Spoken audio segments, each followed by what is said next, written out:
moi, je rejoins le monsieur juste sur un truc. Au final, en France, il se passe une chose, et on commence à de plus en plus le remarquer, c'est ta voix, on vient la chercher pendant les campagnes. On vient la chercher, la voix du français, hein, on le caresse dans le sens du poil, on lui vend un rêve, on lui fait quelques promesses, hop, on a la voix.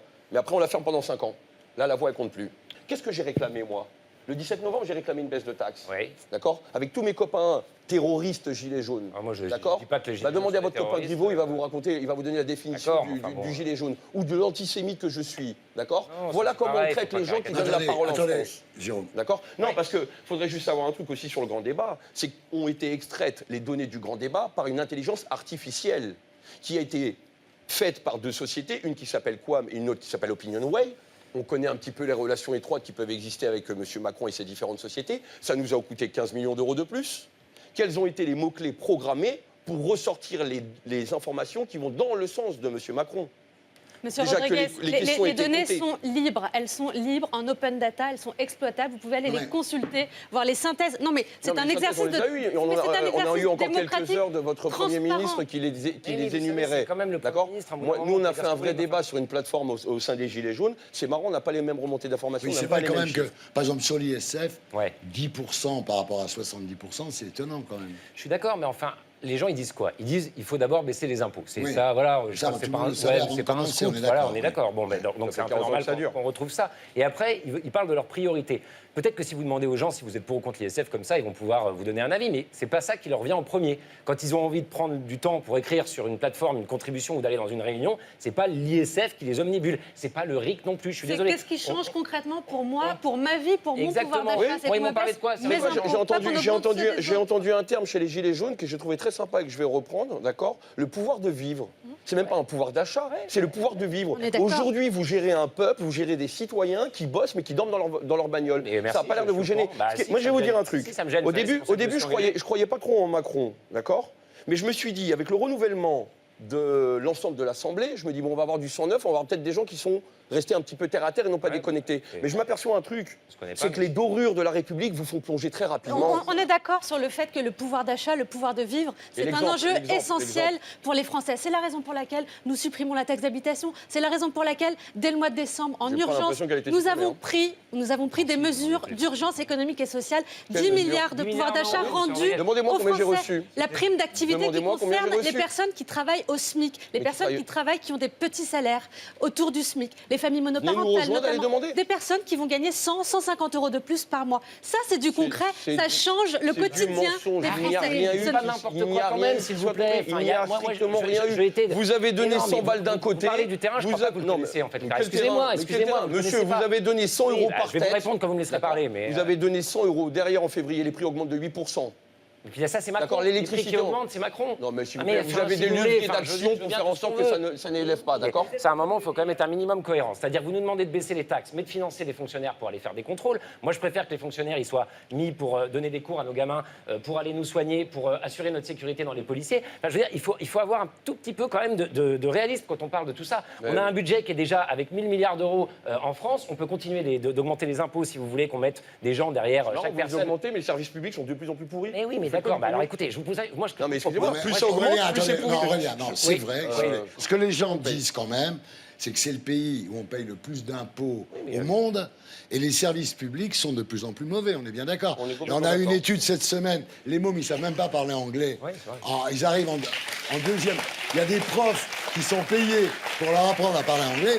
Personne parle anglais dans ce pays, ça n'est qu'un exemple. Il y a une cohérence. Si à un moment donné, tu augmentes et que tu as le service qui est meilleur, qualitatif, d'accord ? Il n'est pas meilleur. Mais aujourd'hui, il n'y est pas. Non. Donc pourquoi on augmente ? Vous dire qu'effectivement, il faut faire mieux de services publics partout en France. Oui, c'est mais clair l'argent, il est à la défense, madame. L'argent, il est à la défense. Je vous invite, dans ma circonscription à Argenteuil, dans les 160 classes qui ont été dédoublées de CP, CE1, avec un enseignant pour 12 gamins. Ça, c'est du concret, ça, c'est du service public, ça, c'est de la justice sociale qui va permettre à ces gamins de savoir écrire, compter, lire, respecter autrui. Les Parce qu'il a l'air de dire le projet de loi de la loi Blanquer qui va arriver, il n'a pas l'air d'être dans ce schéma-là. Donc, je suis désolé. 40 gamins dans une classe, j'ai pas l'impression que ça se fait. Mais quand on vous écoute, c'est tout va bien. C'est-à-dire que c'est pas ce que j'ai dit. Je dis qu'il fallait mieux de service public.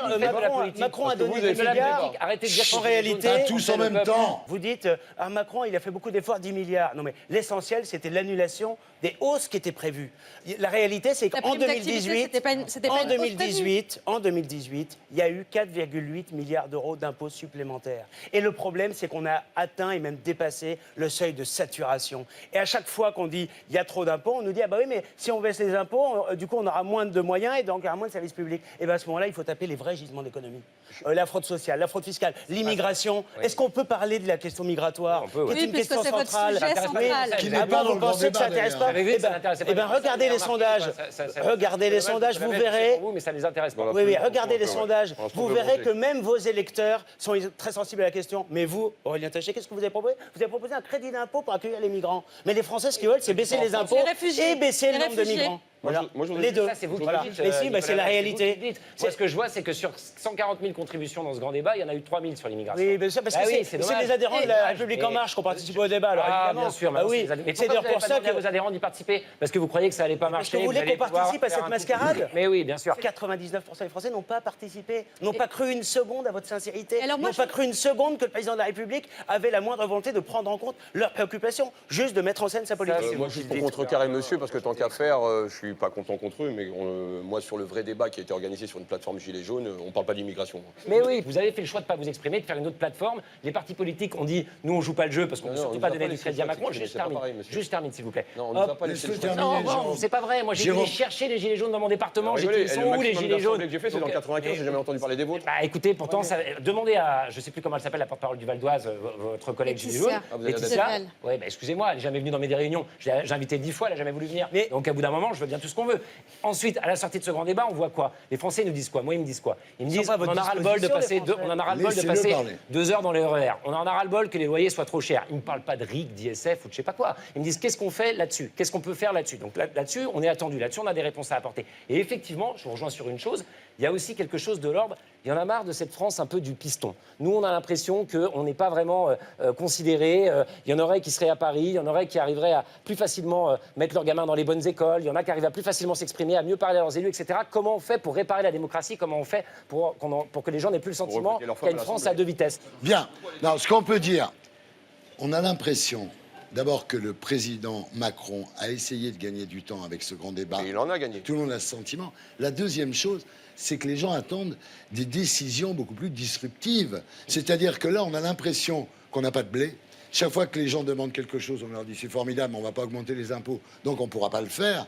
Et on a l'impression aujourd'hui, enfin nous les citoyens, d'une société complètement bloquée, qui ne peut pas aller dans un sens ou dans un autre, parce que dès qu'on va quelque part, on se tape, parce qu'il n'y a pas d'argent et on ne peut rien faire. Moi je suis d'accord avec vous, il faut des décisions un peu fortes. Alors justement, le président Macron va s'exprimer demain, après-demain. Qu'est-ce que vous attendez qu'il dise, au fond? Moi, ce que j'attends qu'il dise, c'est sur 2 registres. Il y a tout ce qu'on a dit sur les questions. Voilà, les gens, encore une fois, aujourd'hui, ce qu'ils supportent plus, c'est de mettre 2 heures pour aller bosser et que leur carburant augmente. Ce qu'ils supportent plus, c'est de ne pas arriver à se louer un appart à côté de leur boulot. C'est tout ça qu'il faut mettre en place. Et deuxième chose, est-ce qu'on arrive à faire bouger aussi les autres strates de pouvoir dans la société? Moi, je crois par exemple que la haute fonction publique, les énarques, ceux qui prennent la majorité des décisions. Vous voyez, je suis modeste, je reconnais qu'en tant que député, mais des décisions, 5%, 10% des vraies décisions sont décidées à l'Assemblée nationale. Le reste, c'est au gouvernement, autour des ministres, etc.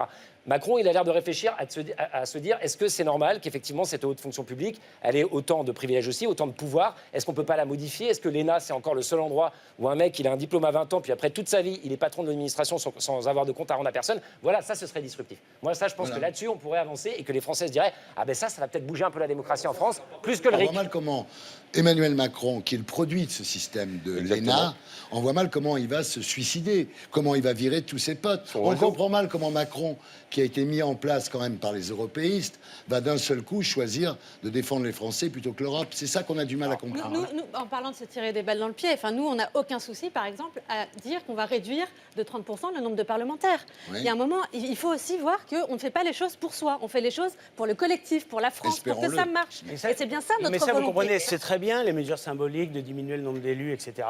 Mais le vrai problème, c'est le modèle que vous défendez, notamment le modèle économique.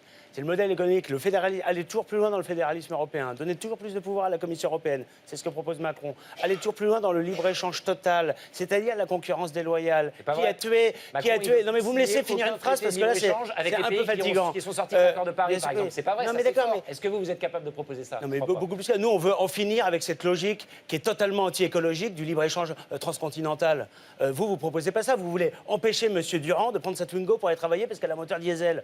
Nous, on veut en finir avec la logique qui consiste à fabriquer en Chine, à vendre en Europe, à retraiter en Afrique. Parce que ça, c'est anti-écologique et ça, c'est le modèle que vous défendez. Et si vous voulez augmenter... Les augmente par 5 pour les Français, c'est ça?